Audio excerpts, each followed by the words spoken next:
America discoed here, discoed there, here a disco, there a disco, everywhere a disco. Old MacDonald had a disco, E-I-E-I-O. Then the disco craze faded a bit. Some say it died. Don't believe it. It is still around. They just call it something else. And that's our inside story for today.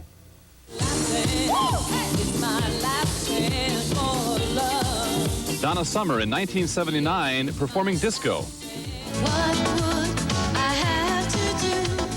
And Donna Summer 1989 performing dance music.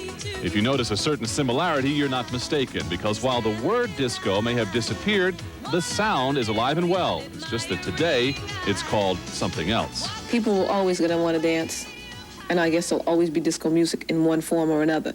Whether people want to be higher echelon and call it house music or, you know, whatever, it's not really this, it's really that, it's dance music.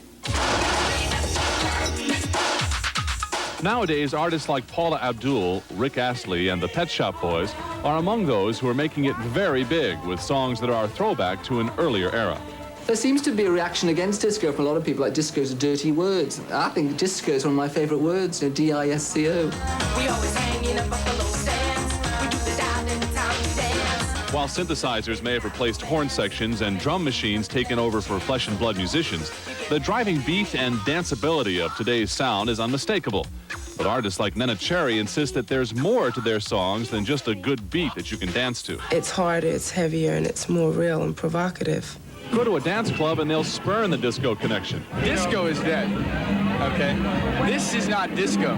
It's dance music. John Travolta was disco, you know, Saturday Night Fever, so this isn't like that. Well, you can tell by the way I use my walk. In fact, it's been 12 years since Saturday Night Fever captured the period on film, an era when Shake Your Booty was the anthem, polyester was in vogue, and people lived only for the weekend.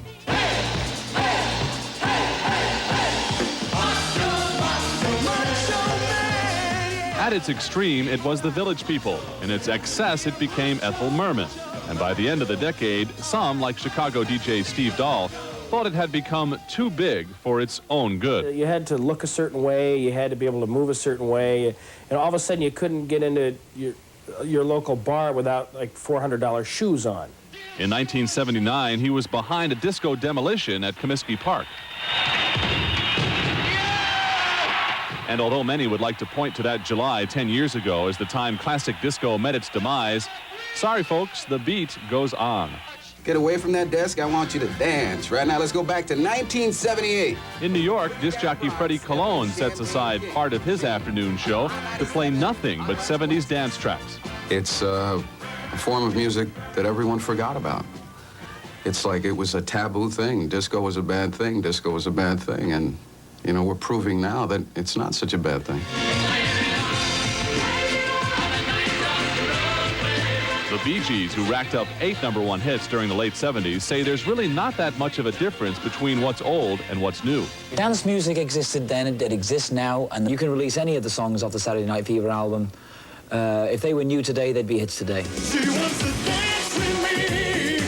And while today's fans may do the RoboCop instead of the Latin hustle, listen to CDs rather than LPs, and insist that what they're listening to is dance music, don't be fooled. It's really just disco in a 1980s disguise. At the height of the disco craze in the late 70s, the most famous discotheque of them all was Studio 54 in Manhattan. Steve Rubell, the club's co-founder, died in New York Tuesday. He was 45.